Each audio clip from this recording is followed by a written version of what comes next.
What's going on, everybody? Welcome back, Submission Fishing Live. How's everybody doing tonight? Happy Thursday. Hope you're all doing good.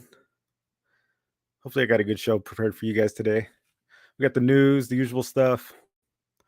We got some announcements, and basically, the main topic I want to talk about today is um, kind of catching fish the way that fish work and not the way that we work as humans, whether it's the way we think we're fishing baits and what baits we're fishing with. And we're going to kind of go over some of the senses and stuff that fish have that we kind of overlook sometimes, and we're fishing for ourselves instead of fishing for fish. And I think we can improve some of our catch rates there. So I've been doing a little studying in that and just talking with other bait makers and stuff and other guys in the industry. It seems like a topic that's been kind of coming up lately. So I think it'd be good. Doug Rubin, what's going on? Number one, El Sueño, welcome. Benji Moreno, welcome to the show. Oos, welcome. Stephen Gage, what's going on? Oos, welcome to the show. Cave Dog, Cal, what's going on, man? Glad to have you back. Michael Soloranzo, welcome back, man. Good to see you. You beat Peter? Yeah, man. Where is Peter? He's slacking. He's usually here early. Peter 86, where are you? Arnie, what's going on? Welcome. Salty Dangler, Oos, welcome to the show. Jan Walsh, Dan, you're still out. Greetings from Dallas Supercross, man. You're all over the place. Florida, Tennessee, Dallas. Good to see you, man. Are you guys on Instagram? What's going on? I'm on YouTube if you guys want to stop by, or you can watch the stream from there. It's pretty much the same show. Just I do the live show on YouTube, so however you want to watch it. TB Metal Art, Todd, welcome. You guys go check out some of Todd's work, man. He's making the belts for Spotty Bowl, and then he's doing other like mirror work and like glass work and stuff like that. So he did the giant jig back there for me. Thank you again, Todd. Steven Mendoza, Oos, welcome to the show. Pohu Kai, what's going on, man?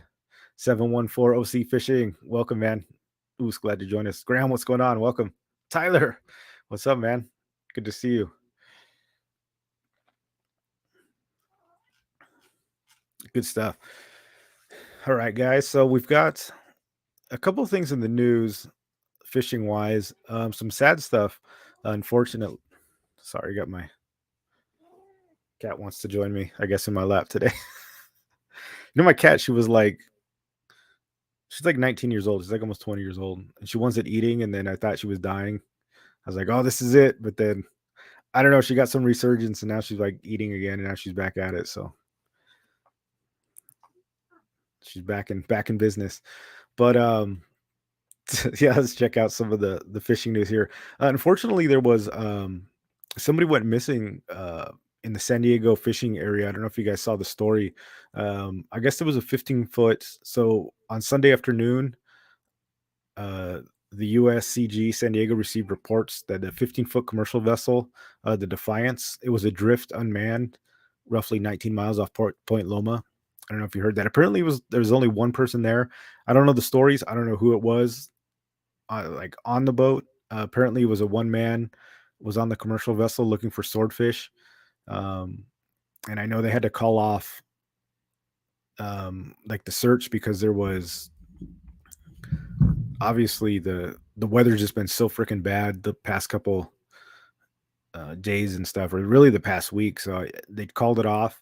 And so if you guys know anything about that, or if you're out there, looking around, or if you're on a boat, or if you guys haven't heard of that, I mean, just our prayers go out to him. Another fisherman. I don't think he's been found. I haven't seen any updates. I was looking up at the story kind of earlier today, and I didn't see any updates. I saw the story like a couple of days ago, but yeah, unfortunately, I didn't see it. I haven't heard of the Defiance, but I mean, a 42-foot boat, that's a decent sized boat.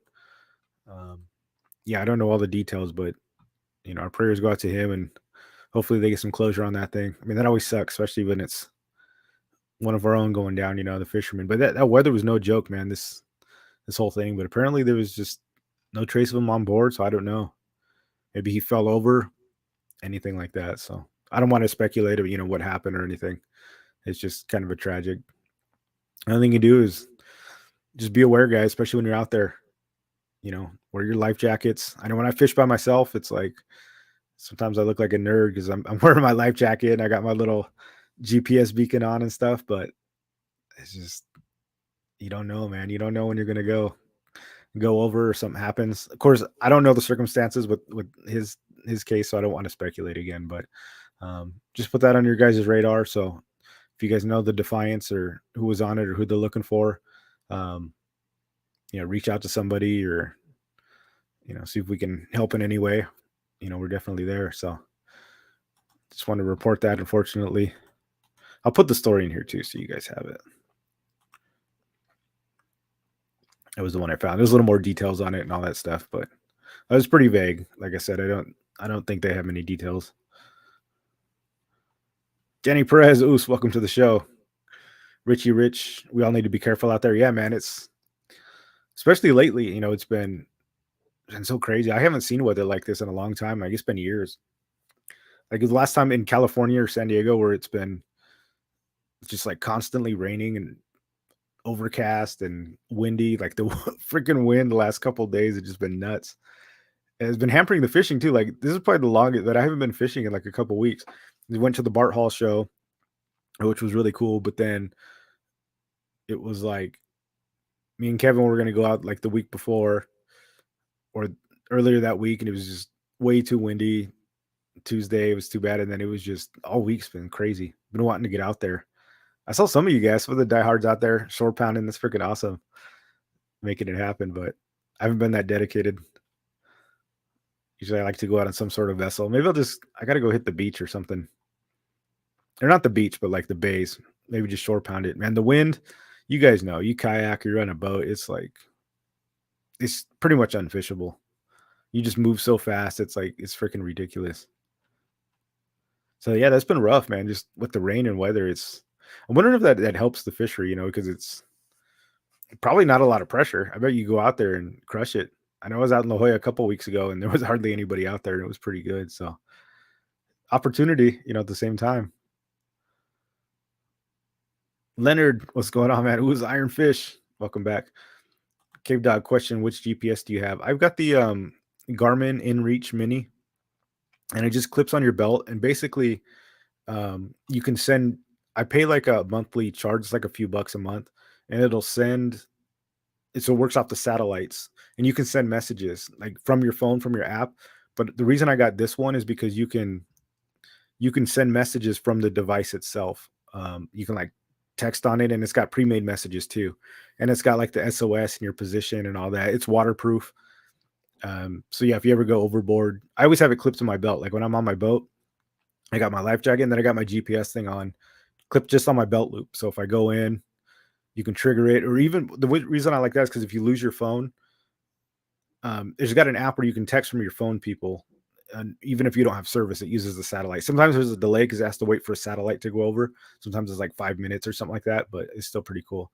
But if you lose your phone or you go in and you don't have your phone, you can actually use the device itself to text people or emergency and stuff like that. So that's why I got that one. I feel like it was $300 or $400, and there is like a little bit of you can send so many messages for free. Like you can send you get to pick like four. What's what I'm looking for?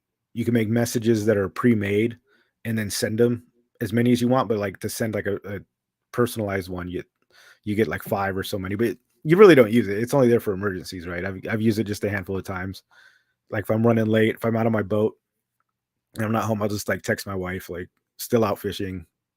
If she's expecting me back or something like that. But yeah, the Garmin InReach Mini. But there's lots of different ones. I know Doug Rubin's got one. There's lots of different options, but definitely not bad. Lost a friend almost 14 years ago. Boat was at a pellet. Boat was the Pelican out of Oceanside. Boat adrift ashore in Ensenada. Both him and his friend fiance were lost there. Yeah, man. I mean, the sea, it's so vast. Especially if you don't know like where they went over, where they went down. It was crazy. Was it a Defiance? I think the boat's name was the Defiance. Yeah, I don't think it was a Defiance because it was. Yeah, the Defiance was found at 4:30 p.m. adrift. Yeah, it was a 42-foot commercial vessel. So that's a big boat. Not quite as big as some of those cattle boats or party boats, but still the good side. Benji, what's going on? I got that answer for you, man. Oh, you watch it? What are you watching on both streams? Yeah, the real Wolfgang, rather be safe than sorry. Yeah, you never know. Like I said, I don't know the circumstances. He could have been wearing all of his stuff. You don't know. I don't want to assume like he was doing stuff wrong. Cool. So just put that on your radar, guys. Just another thing to be humbled by the sea sometimes. Let's see. We also have PC. Oh yeah, there's some bluefin were spotted in the Channel Islands too. So they were spotted by air. So the fish, they're coming back around. It's just funky weather. You just never know. But there are signs of life. I've been hearing some good things. So hopefully it's not too long before we start seeing some stuff. I'll put that story in here too. But I mean, bluefin of the Channel Islands, I'll take that all day. Let's see here. PCS. So PCS is this weekend, guys. Or not this weekend. This week. So not this week. Next week. Sorry, I'm gonna have a booth there. So it's like I'm already gearing up to going out there. But it's next week. It'll be Thursday, or the Thursday, Friday, Saturday, I believe. Orange County Fairgrounds in Costa Mesa. So check it out. It's supposed to be a big show. Apparently, I went out to Bart Hall, and that was actually a really cool show. Saw a lot of you guys out there. Went some booths, hung out with you guys. So it was really cool. I saw some people just walking around. They came and said, "What's up?" So I really appreciate that. If you guys see me, say hi. Talk a little fishing, definitely. But at PCS, yeah, we'll be out there. I'll be at booth. So I have a booth at this one. I didn't have a booth at Bart Hall. But booth number 152, Benji. 152. So we're going to be there. It'll be all Kevin Fishing Reps brands. So it'll be, I think, kicker, jigs, taipan rods, war baits, and then myself. So we're in one of the rows. We got all four kind of spaces right in there. Like we each got a 10 by 10. So we'll have our own little so yeah, so you can come kick it with all of us. Come say what's up. You'll have supply. So if you guys want those 10 and 15 grams, definitely go get them. I know we're out of stock online, and a lot of places don't have them. We sent really a lot of the we sent a lot of the stock to them that we had. So they ended up, when we brought them in, they bought Island Tackle and Tackle Express will be there. So we won't have jigs on hand unless they're not selling a certain kind. I will sell them, but the booth behind us, and I think next to us, will be supplying them. So Tackle Express, and then Island Tackle will have stock there. So you can come by. I'll have everything on display, stuff you can look at. And then if you want to purchase them, I'm pretty sure they're going to be on sale too. You can go get them over at the booth just right around the corner, and hopefully on sale. So they pretty much got all the 10 and 15 grams. I know there's been kind of high demand, but there are more coming in. So we do have a shipment coming in. Richie Rich, yeah, we'll be there, man. We will be there. See you there. Oh, nice, dude. Tyler be working the Milton booth. Gonna have a Viking transom setup. That's cool. Yeah, it's supposed to be a pretty big show. Should be good. Carl Black sees Sunday. Heck yeah, man. That should be awesome. How about the scents? Benji, yeah, I can bring some of the scents. We were talking. It was funny. I was talking with Kevin Nakata, and he called me yesterday. I don't even remember what we were talking about. Some business. We were talking business, I think, and then we got off on something about like scents and like bringing the scent back. And then of course we ended up talking for like 20 minutes goes by. We're like talking about video. He showed me some videos he saw. And that was actually what kind of prompted some of the stuff we're going to talk about in today's topic. It's about scents and stuff. Picked up some 10 grams at Dana. Not sure if they have any more.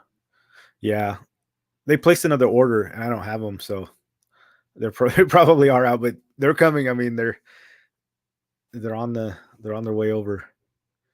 Production, man. Yeah, we brought in a lot of those, and they're pretty much already smoked out. Gonna have to probably increase that order again. And it's a good thing. I'm not complaining. You guys like catching them. It's good stuff. So if you go to PCS, I do have something exciting for you guys. We got 2 of these on hand. These are the Taipan slow pitch rods made by Simon. So Taipan will be there. I've got this one, which is like a 100-gram rod.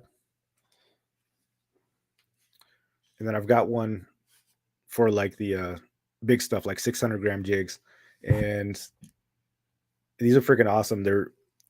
I think these are the only two prototypes. I'm pretty sure these are the only two in existence. Got them from Simon.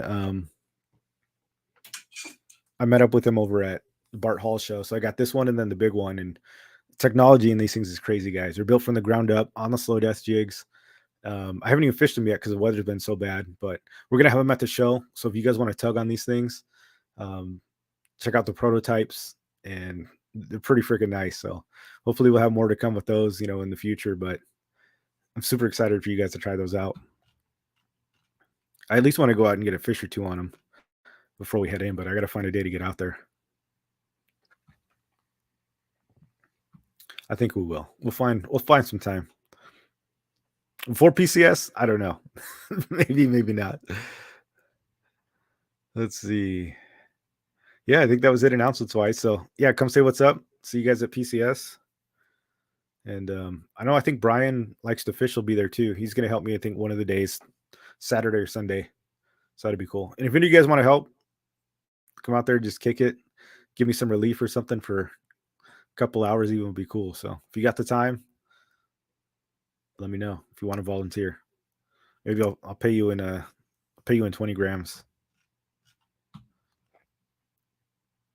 or 10 grams when I get them, or 15. I think the 15 are more popular actually.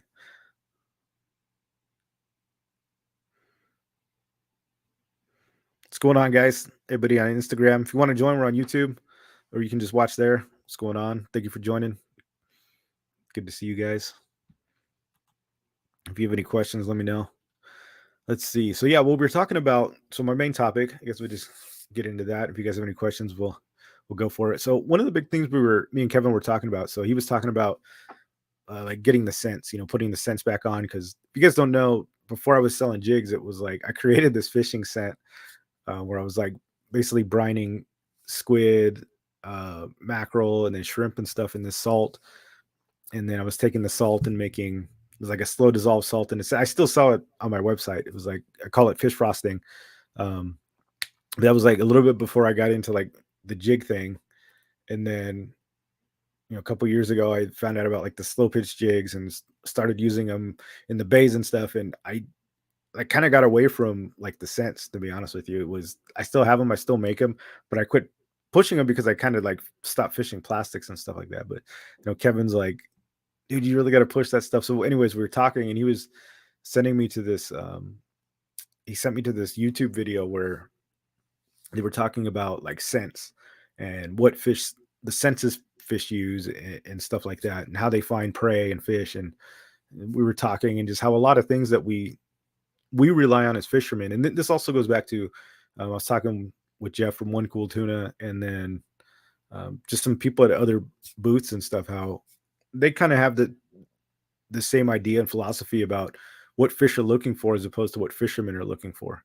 We tend to fish certain ways based on what we think fish want or what fish like, or how fish are perceived. But in reality, it's like it's totally different than kind of what fish actually want. So I was doing some study, and we'll just go over kind of the fishing sense, the senses fish have, not the sense, but what they use and how we can use that to our advantage. And some things that we think are super important aren't really that important. And then other things are a lot more important that you wouldn't think would be. So it was pretty interesting. Michael Tran, welcome to the show.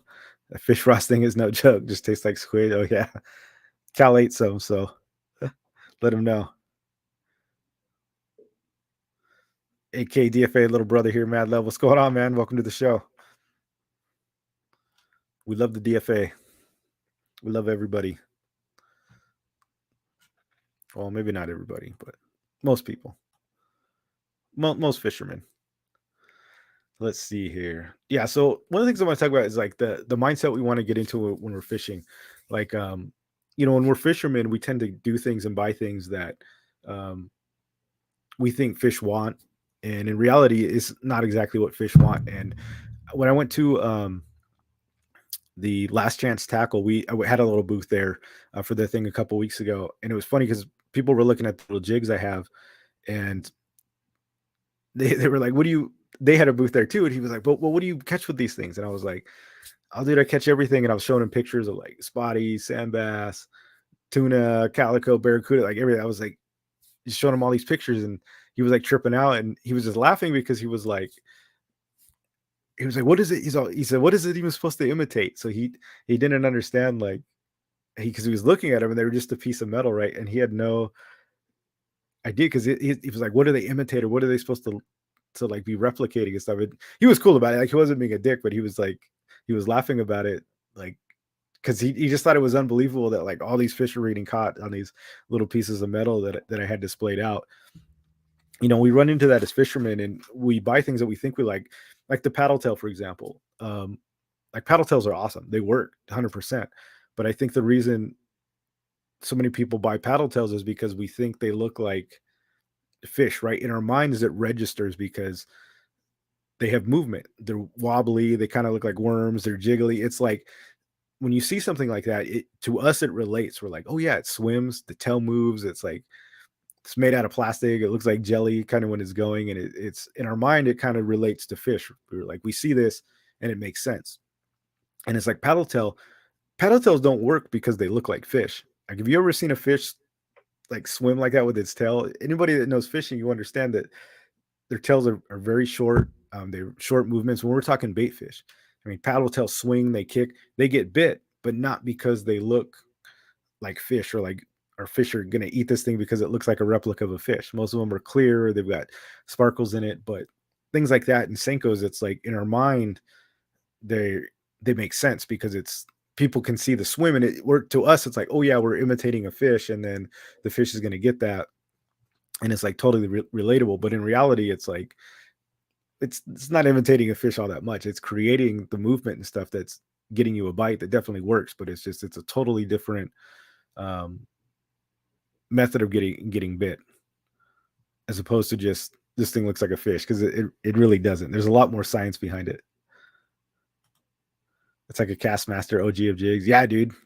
I remember using the Castmasters like when I was a kid in like Lake Gregory for trout. It was the one that was half blue and half chrome with the little treble hook on the end. It was no joke. Dario Sima Jesus, what's going on, man? Richie Rich, the vibration. Yeah, the vibration's a lot to do with it. That's what we're going to talk about. Um, so, anyways, let's carry on. So, we're talking about getting our head wrapped around these things. So, we're going to talk about the fish senses, and the first sense that we have is sight. And I think fish sight. So, in the study that we've been looking at and stuff, and I'll put a link here for you guys where I was getting all my information. I think sight. Obviously, sight is something that fish have, but sight is, I think, the one thing that everybody puts so much stock in that probably has the least amount of value, honestly, when it comes to fishing. Um, so fish, basically, when I was looking up and doing this research last couple of days, fish actually have really good eyesight. It's not like they can't see. A lot of people will be like, I think I did a show on here and somebody was saying, "Oh, fish can't see colors." That's not actually true. Fish can see color, um, and many fish actually can see ultraviolet spectrum. So that's why things like ultraviolet coating or like was it on here like the tassels on this thing, they got that UV reflection on it, and then the UV coating even when there's not glow. Fish can see the UV spectrum as well as color, and fish is that their eyesight is actually pretty good. They can see color, ultraviolet rays, but the biggest problem is when you bring water into the equation, the sight becomes less of an issue because suddenly you got cloudy water. And not only that, once you start getting depth, you start going just a couple feet down, vision becomes almost irrelevant. Like when you're fishing rockfish um, over a couple 100 feet, or even some of those deep tuna, it's like sight honestly doesn't matter. And even cloudy day, muddy water, cloudy days, um, fish that have decent looking sight, it really doesn't matter at that point because they can't actually see. Even though the eyes are good, doesn't mean that they can see through the muck or the dirt or when there's a huge tide kicking up stuff. It doesn't mean like their eyes are so good that it sees through all the sand and all the green water and all that stuff. It just doesn't happen. The water eats light really quickly, especially seawater.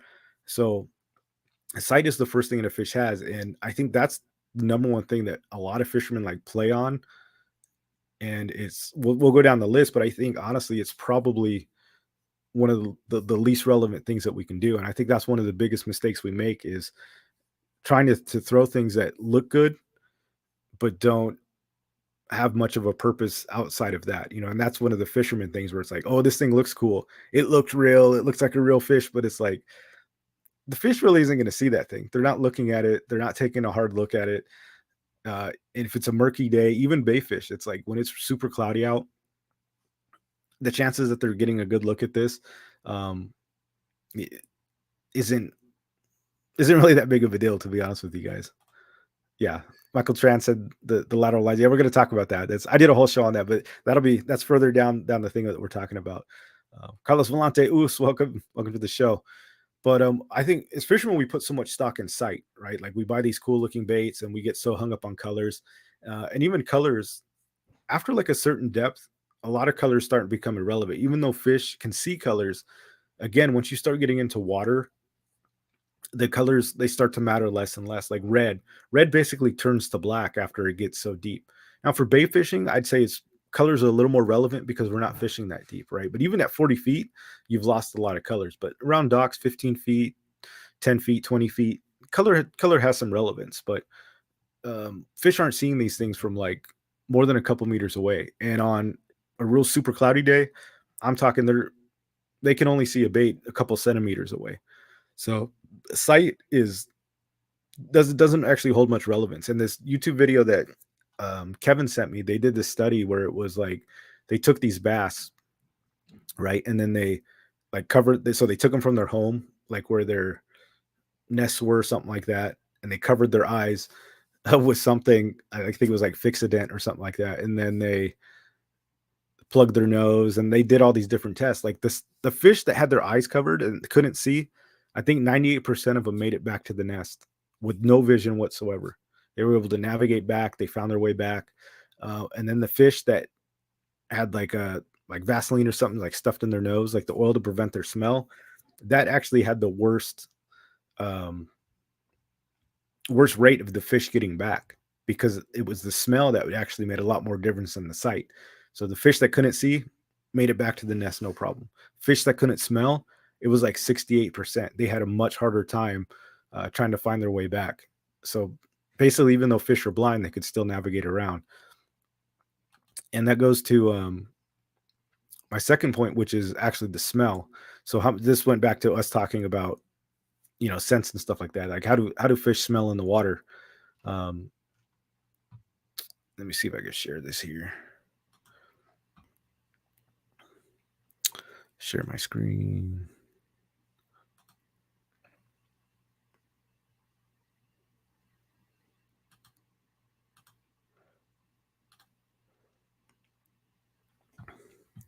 So you guys can see here, I can put this info in for you guys too. But the fish can smell like so many parts per million better than we can. And fish smelling is one of the most important aspects that they have. Again, so if they can't see, one thing that they can do is their sense of smell is 400 times stronger than a bloodhound's and up to 1,000 times stronger than a human. Not only that, the water also disperses scent a lot better than air does. So, when we're smelling something outside, fried chicken or whatever it is, just think about something in the water that spreads a lot further, and you have a fish that smells a lot better. And you don't think of fish smelling because, in the conventional sense, um, they don't really smell. Like they're not smelling like you would think, like we're smelling chicken or something like that. Basically, they have um, like chemical changes, so they know what they're sensing. So they don't smell like, oh, that's a mackerel, or that's something totally different. But they know what it is, if that makes sense. They could sense the chemical changes in the water. Um, there's so many parts per million, like it's absolutely crazy. And one of the most important things is not and I'll put this link in here too. I know Brian Likes to Fish did a whole seminar thing on this, but the biggest takeaway from the scent section is not that beneficial scents are really that good, but it's the negative scents that really will bite you in the ass. And one of the biggest things that mistakes that we use is using too much scents that are the wrong scents. Um, and what I mean by that is some of the negative things that they can come across. So some of the things they like: cheese, fish slime, fish guts, fish extract, human saliva. They actually like a lot of the stuff that goes like fish. But what repels the fish? Human skin oils, so nicotine, bug sprays, sunscreen, scented or not, perfume baby wipes, or any petroleums like gasoline, oil, diesel fuel, marine grease. Well, if a fish can't see and it's already murky, and they're using their sense of scent, which is better than a bloodhound and which is 1,000 times better than a human. And how many times have you gone out there yourself or seen somebody that just slathers up on the face wash, or not the face wash, like the suntan lotion, putting it on their arms, their neck, all over their face. Wait, they're covering their nose, getting it all ready, putting the hat on. Well, just think about this. You've got it all over your hands. And then what do? Right? You grab the reel. Now it's on your thumb and you're putting your jig down or whatever it is. And it's just like hundreds of feet of your braided line is just the braid's soaking it up, right? The braid's porous, and you just got all this sunscreen, all this oil, all this crap is just pretty much all over the line. Now you got to think their sense of taste and the smell, they're actually picking this up, and this is something that's offensive. So if you're throwing a braided line down that's just coated in sunscreen, I mean, you're pretty much just killing your chances. So it's already the fish. We know we're not even relying on the vision, right? So now you got the scent issue, and you've caked up, or maybe you've had baby wipes because you wanted to get the fish smell off of your hands. Well, all these things now come into account, and these are the things that you have to think about, because we're thinking as humans like, oh, we got to protect ourselves from the sun, we got to do all these things.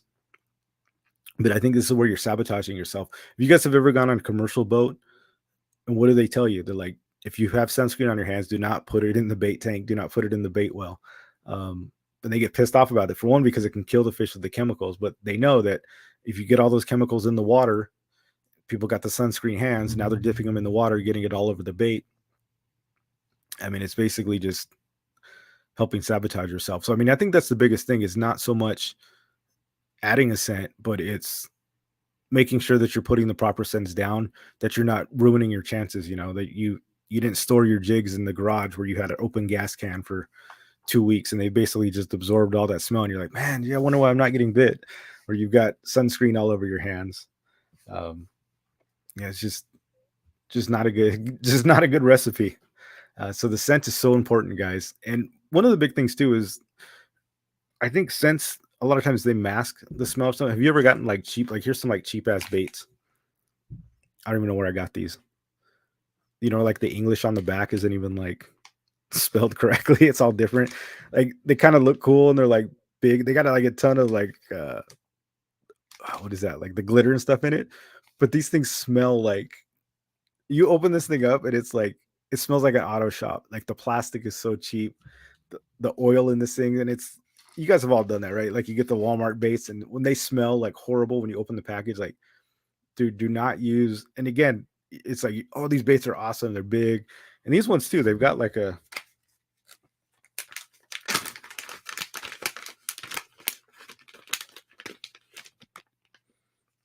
it's horrible. Yeah, like it's not even fish scent. It's just, it smells like rubber. Like it smells like a rubber tire. But it's like a decent looking bait, right? I love the gold flake. It's fat. It's got like segmented tail, huge paddle tail. And this is something that if you're inexperienced or you didn't know, you would just look at this and be like, "Oh, I'm gonna throw this thing.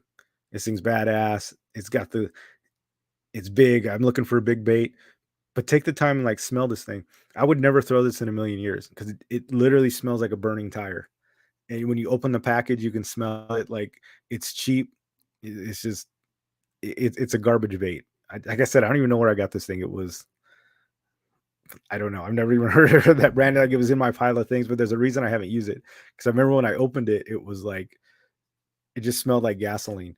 So you got to think that you don't think that fish would smell, or that fish can sense something like that. You're just, a lot of times we think, oh, this thing looks cool. It's got a big kick. That's what I'm looking for. It's shiny. and you toss it out, and you're basically just, you're probably not going to get anything. They're probably going to smell this thing and run away. So it's very important to make sure that you're getting baits that are plastics that are designed for fishing, or have the salt. Salt is actually one of the things that fish are attracted to, ironically. I don't know how saltwater fish, if it matters, but a lot of the baits with the salt, like the Kitex, I know have like the salt. A lot of baits are scented for that reason, but the plastic, like I smell it on my hands. It's like, it's absolutely terrible. So it's just one of those things you got to think about, guys. Like, don't be throwing chemicals on your baits, and don't even bother with it. John Escobar, what's going on? Leonard, I sent that video to Brian last week. Which one? The one with the bass? With like the fix it in on their eyes? Yeah, I was watching it yesterday. There's so many videos on the line of toys catching fish, crazy stuff. Yeah.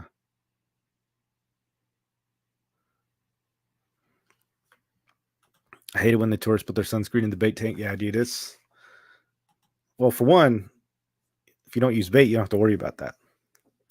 You're already beating the system. But yeah, they always tell you too, but a lot of times so the problem with the deckhands and stuff is like, not the problem with the deckhands, but they don't tell you that until it's like you're ready to throw the bait, or they're ready to chum, or you're ready to fish. These dudes are already in there with their hands in the freaking tanks, like, or the kids too. The kids are the word. I mean, they're kids, they don't know, but the people they're with, they don't know. And they're just like, yeah, they're washing their hands, they're getting them all wet, they've got the sunscreen on, and then they don't say anything until like you're ready to fish, and they're like, oh, by the way, don't put your, it's like, this should be one of the first things they're saying when you get on the boat. Like, please do not stick your don't wash, because people wash their hands in there too. You see them go in the bait tank, and they're like trying to wash their hands, and you're just like, dude, trying to wash the gasoline off their hands and stuff like that. Check, don't buy the cheap baits. Yeah, man, if the cheap baits maybe aren't the problem, but just smell them. Like, if they're made with that cheap plastic, dude, these things literally smell like gasoline melted tires. They're probably just, it's like they melted down plastic, and I don't even know what they used, and just formed it into baits, which is crazy. I knew he was going to say that about the bait tank. Oh, what? If you're not using live bait, you don't got to worry about it. Yeah, man, that's so true. Yeah. So secondly, so we have the sight, right? So sight, I think number one mistake, because fish don't use, they have good eyes, but their sight's not that relevant, to be honest with you. It is, but it's not one of the key factors. That, I think, is the number one thing we put stock into that fish don't put stock into. The taste and the scent, I put them hand in hand. Those are some things that I think we don't think about, but it's hugely important.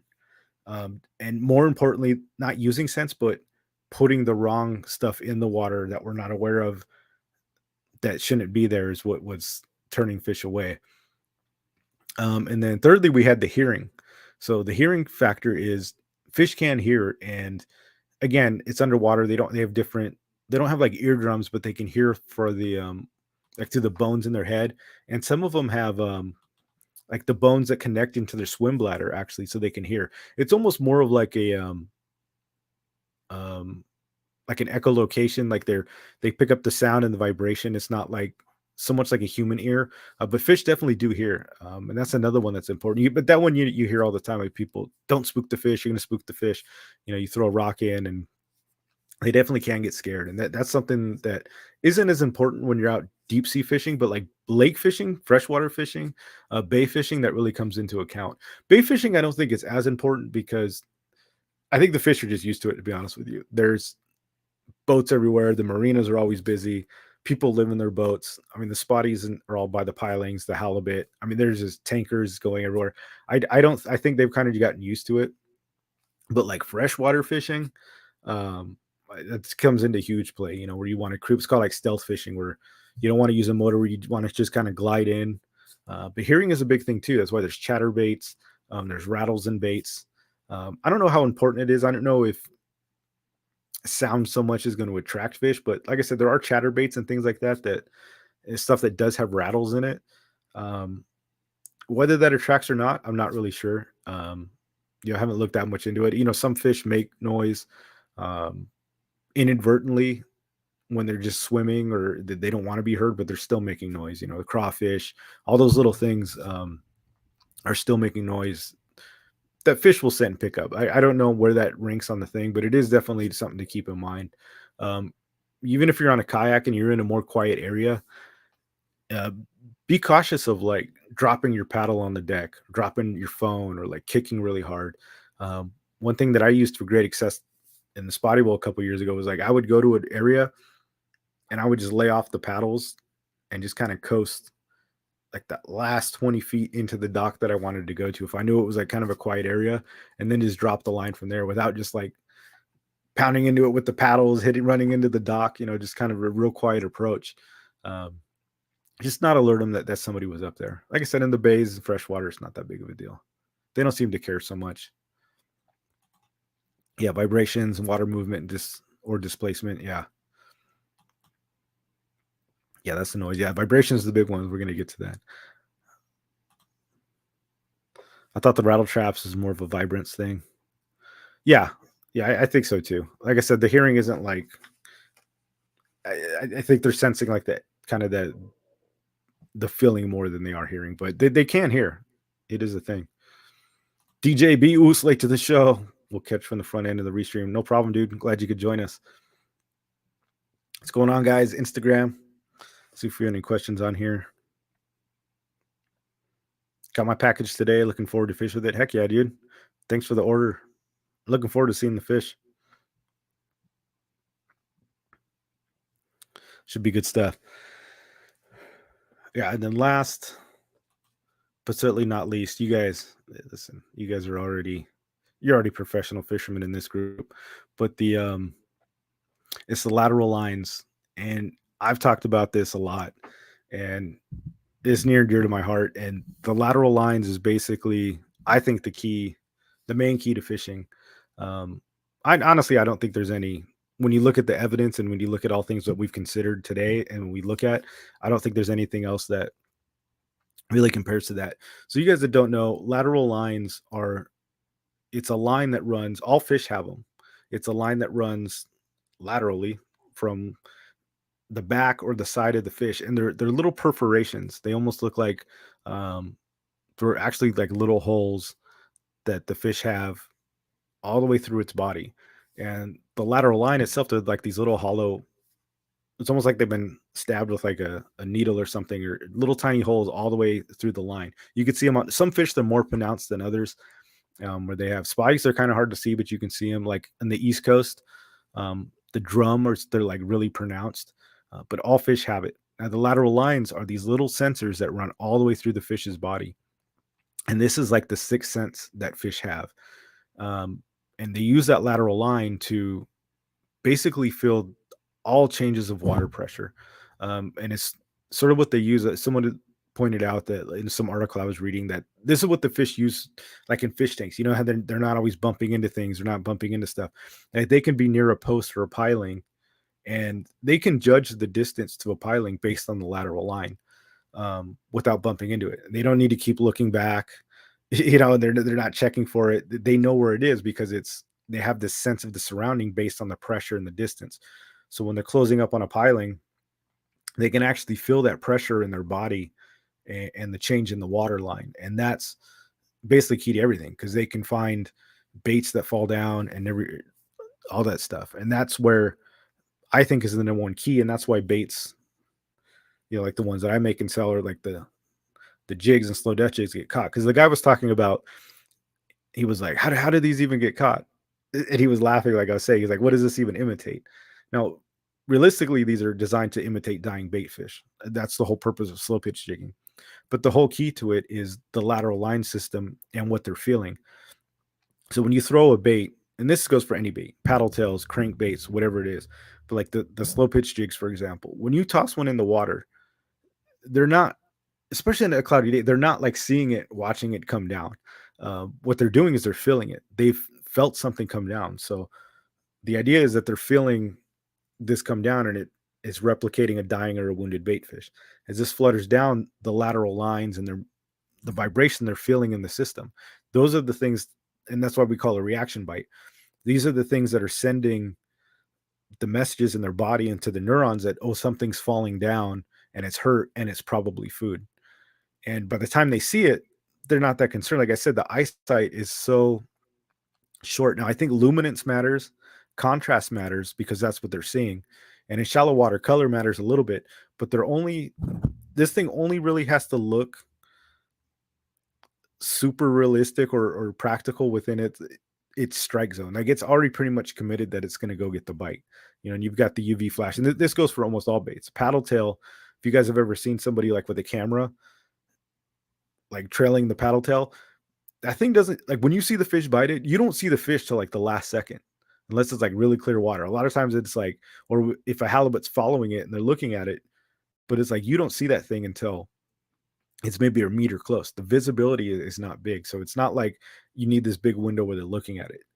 The number one thing is the lateral line system that all fish have. It's the differences in the actual water movement. And so when I was trying to explain to this guy, I was like, it replicates dying bait fish, but honestly, they're feeling the lure that's coming down, and then they're sensing that it's a dying bait fish and they're going up and getting it. You ever wonder why on super clear days when people are like, is gin clear, the bite is a lot harder, or people hate fishing on clear days? That's because the fish can actually see. And that's the problem, because they have decent eyes. But when they're looking at baits, they're like, dude, these things suck.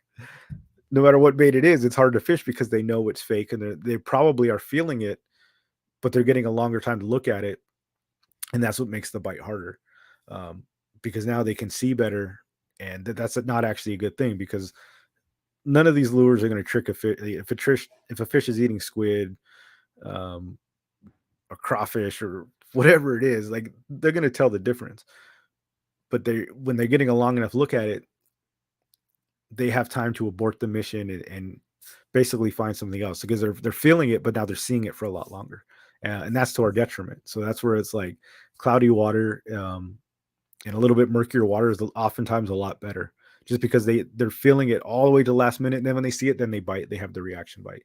If they're feeling it and then they're watching it from like 3 meters away because it's crystal clear, it's like your chances are just diminishing, because now they're looking at it, they're analyzing it, they're realizing, oh, it's probably not bait. So that's where you're hearing people like downsizing, right?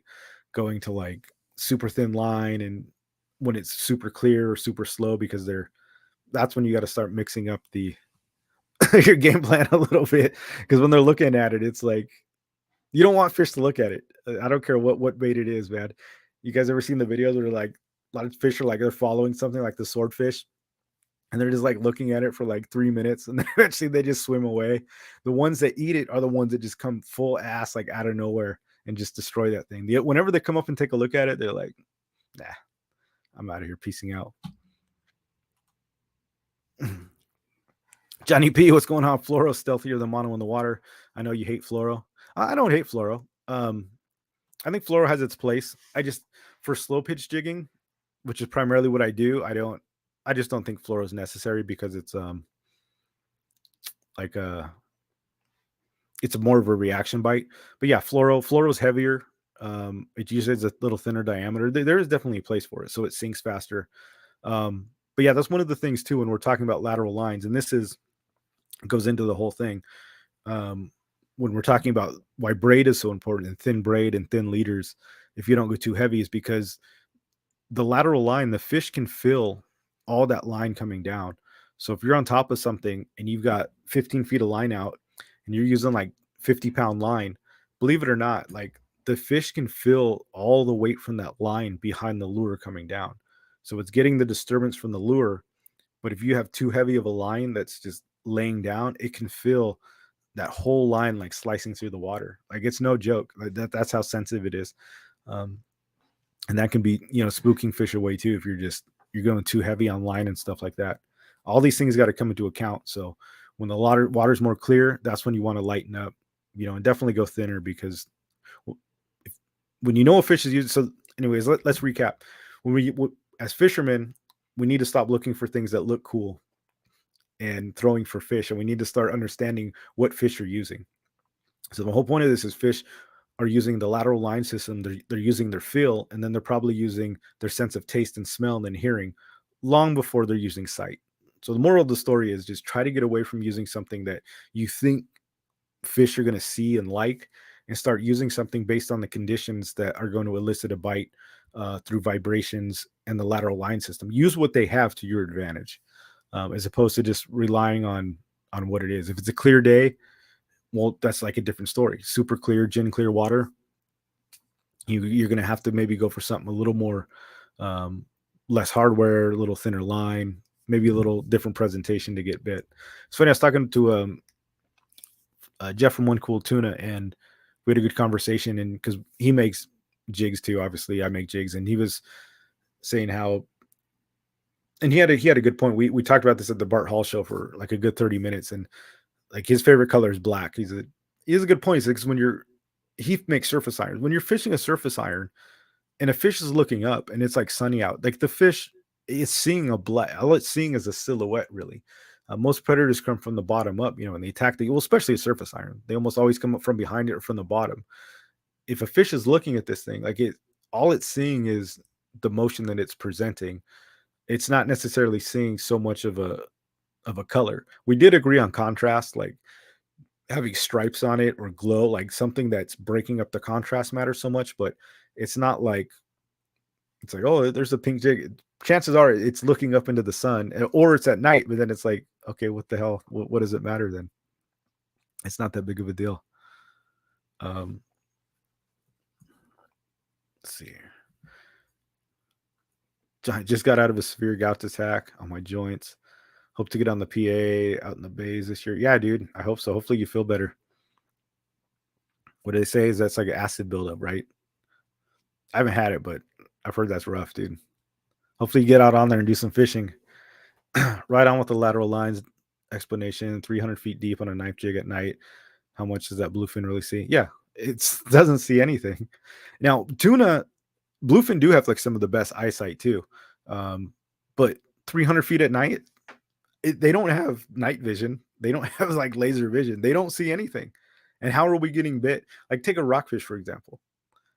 Even during the day, 500 feet, 400 feet, like they don't see shit. Like it's dark down there. It is hard to see. And at night, fish can't see either. How do you catch spotties at night? Barracuda, halibut, tuna. We all do. The bite is good at night. They can't see anything unless you have glow on your jig. I've got a glow on a lot of mine. They're seeing that contrast, but that's almost just to let them know kind of where it's at, where it's falling. They know the pressure changes. They're feeling it with the lines. They're feeling it with their body. They know it's the disturbance. The same thing with the paddle tail. The paddle tail is not working because it looks like a fish. They can feel that rapid motion. Same thing with like a jerk bait, right? It's a solid bait, has no moving parts, but we use these. We get bit on them all the time. It's the same motion. It's the disturbance that it's creating, in the system. Yeah, 300-pound bluefin, same thing, dude. You're right on the money. Graham, I think you have better odds when the fish are schooled up as well, feast or famine. Yeah. I mean, that goes down to just competition for food. And that's where a lot of times, like later in the season, when different species move in, they start competing for the bait. So if there's only like bluefin around, it's harder to catch the bluefin because they're the kings of the castle, right? They're pretty much just eating. Not to get off traffic, but like last year, dude, the yellowfin and the bluefin were working together. They were in the same schools. I went out on a few trips, and it was like we were catching big ass yellowfin and bluefin in the exact same. It was like 50-50. The boat was splitting at 50-50. So these things were basically schooled together, which was crazy. I'd never really seen that before. Like they were one species. They were in the same boils. They were in the same group.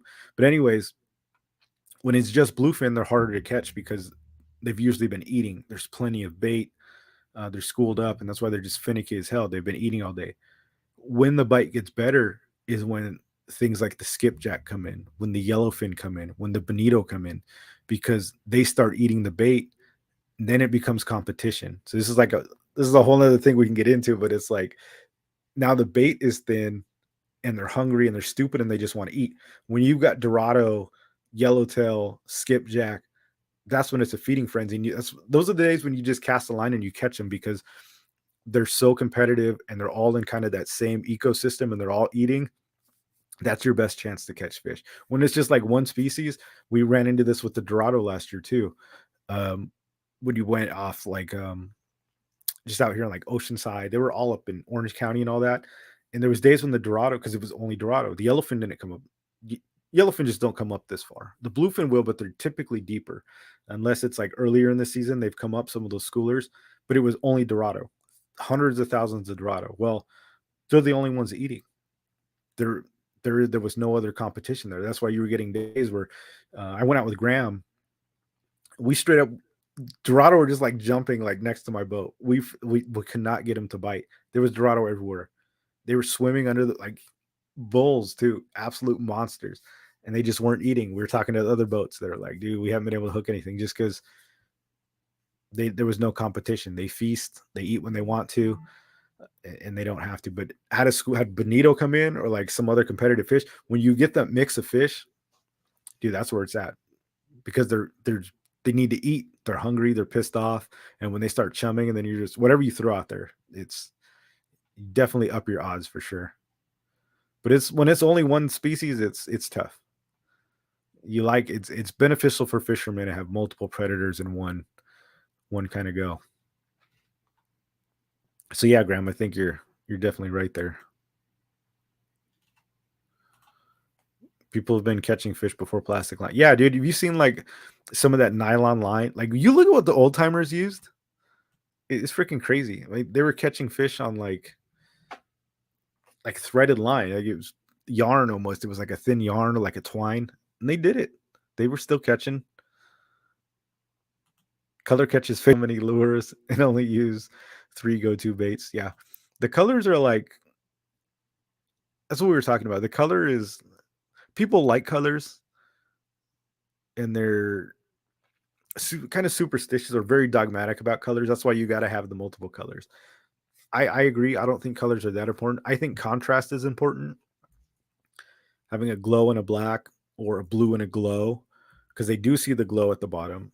Some sort of contrast, I think, is a big deal. But as far as that, like, yeah, I don't know if like the red. Well, we know the red will get darker faster than a pink or a blue, just in the spectrum. But yeah, I don't think it's like it makes that much of a difference. I fish pink a lot, just because that's like my least. People don't like the pink that much, so I always have a stock of pink. So I always fish it.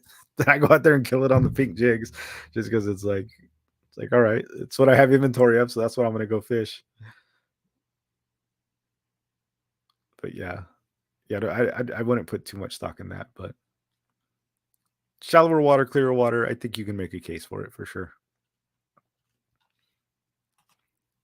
What booth are you going to be at the PCS? Sorry if you mentioned already. 152. So we'll be there with the fishing reps. I'll have my own booth. Yeah, definitely come say hi. Yeah. So, anyways, that was my little spiel about fish. Just something to think about. Um, just don't think with your own minds. Think of with a fish mind. Fish aren't very bright. They don't have big brains, but they have reactive brains. They're designed to eat. They're designed to live, but they're not sitting there thinking about philosophical ideas and trying to create the next rocket ship. You know what I mean? Coach would always say, he said, fish are pretty stupid when you think about it. He was like, when you take jigs, and this prompted the whole thing because somebody was like, what, how do you even get bit on that? Because we see this is just a piece of metal to us, right? We're like, this is the hump I have to get over when I convince people to use these things. We see something like this and we're like, this is just a piece of metal. Like that guy was laughing. What is that supposed to imitate? To us, it's a piece of lead. It's a painted piece of lead. To a fish, this is a meal. This is a dying bait fish. This thing comes alive in the water. When you're working it, when it's falling, when it's fluttering, even though to us, like it's not soft, right?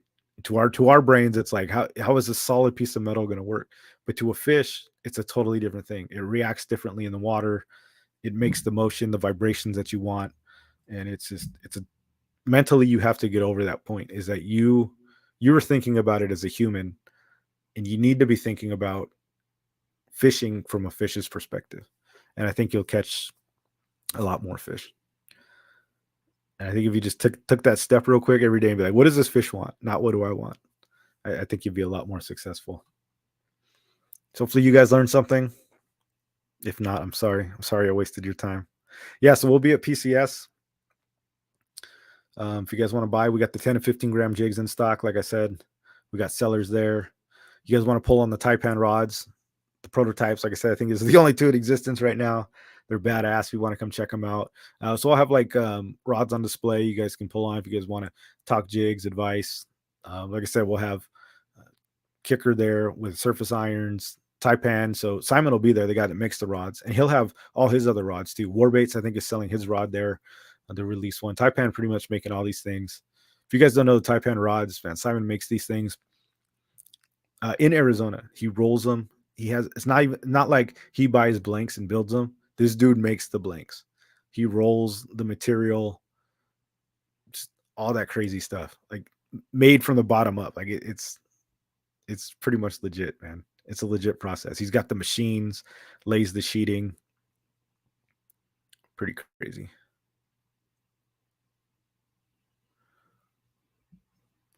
Send me the pic with the bluefin with the rainbow roll or the grape soda. No. Any thoughts on pinning a plastic squid to the jig? Lots of squid this season. Wouldn't consider doing a slow pitch due to impact on action, but for a knife jig maybe. Yeah, you could throw them on a slow pitch jig too, but at that point it's just like it kills the action. Like you're not, like you said, you're not at that point going to be using a slow pitch action, but it does work. They're called inchiku jigs.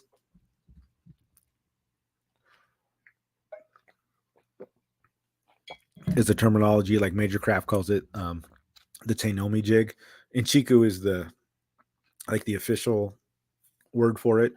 And yeah, they do have a place. I do that on my jigs too. I have plastic skirts and squid skirts. If it's slow, and I'm fishing like bottom fish and I don't want to use the slow pitch action, it has the double assist hooks like with the squid or the skirt on it. And it's just a different style. I bounce it. But yeah, it's a different technique, but it does work. Like I said, I'm fishing it differently. I'm not trying to get the sideways slow pitch action, but I'm just basically kissing the bottom and then you're letting the skirt kind of do the thing. And then the weight is just kind of holding it up. Yeah, it's definitely a thing. And I do have some of mine rigged like that. So definitely a place for it for sure. Yeah, I always try the slow pitch jigging first, but if it's like they're just not biting it, like it's too much action or something, yeah, just dangle the rubber squid. I think it's good to go. I always learn something every time I turn in. I hope so, dude. Yeah, I learn a lot too, because I look up this stuff and I'm like, oh, I never thought about that. So the good thing about the teaching is not like I know all this stuff offhand. I research a lot of it and then just bring it to you guys. It's not like I'm certainly not the fishing master or I came up with this. You know, this is stuff I researched to teach myself and then just pass it on to you guys. It's so I learned just as much when I pass it down. So yeah, hopefully you guys appreciate it. And yeah, we're up at the hour. Thank you for hanging out. Hopefully I see you guys. Get some fishing in this week if you can. Saturday, I don't think it'll be too bad, but the wind's just been brutal, man. Weather has been rainy. It is what it is. And yeah, go out there and fish if you guys can. And we'll see you guys on the next one. Hopefully I'll see you guys at PCS. Come say what's up. Until next time. Thanks for joining, guys. Oos. Steve, yeah, I don't think I will have a show next week because I will be at PCS. Unless I do one there, but I think that's when it's closing. If I do a show at 7, I mean, maybe I can do an earlier show or something. We'll see. It would be kind of cool to do like a live show from there. So maybe I do a live show like earlier, but I think it closes at like 7. We'll see. If I can do it, I'll do it. Oos, thank you, dude. Thank you guys for showing up. Thank you, everybody. Dario, see you guys again. Need some DBZ. Oh, yeah, I don't have any. What do I got back there? Got some Overwatch, some Street Fighter. I got to do some DBZ. Look at this. Oh, shit.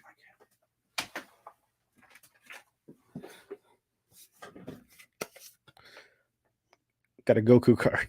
This was a giveaway, I think, at Comic-Con a couple years ago. I don't know where I got this thing. Pure-hearted Son Goku. That might be the only DBZ we got back there. Got some Overwatch, some Warcraft, Star Wars, Berserk. We got Zelda. Man, we got the whole mix. I'll get some more DBZ. I'm a Vegeta guy myself.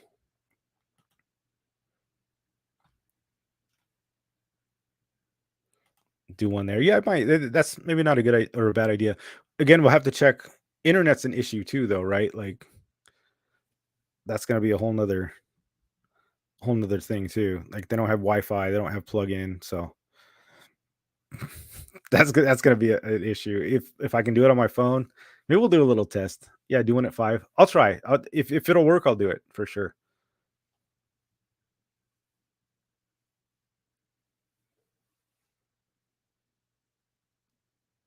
The rarest of all cards, is it? I don't know if it is. I don't think it is. All right, guys. Thanks for joining. Won't waste your guys' time anymore.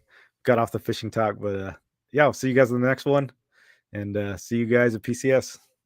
Oos.